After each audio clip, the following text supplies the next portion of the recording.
10 signs na may anxiety ka. Number 1. Sobra kang nabalakas sa mga butang, nga wa pa nahitabo. Number 2. Di ka katulog og sakto, ug di pud ka kapahuway tungod sa kasamok sa imong hunahuna. Number 3. Di ka kahunahunag sakto. Number 4. Dali ra kay kang masuko o mairita bisan sa gagmayng butang. Number 5. Daghan kag bation nga sakit sa lawas, samot na ang ulo ug dughan. Number 6. Dali kay kang makadesisyon ug kasagaran mahayan nimo ang resulta. Number 7.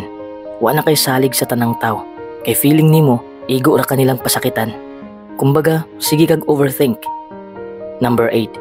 Bisag gamay ra kaayo nga butang, dako na kayog epekto sa imo. Number 9. Perming negatibo ang imong mahuna-hunaan ug masakitan ka bisag wa pa nahitabo imong gikahadlokan. Number 10. Kusog kaayo imong nerbiyos nga di nimo masabtan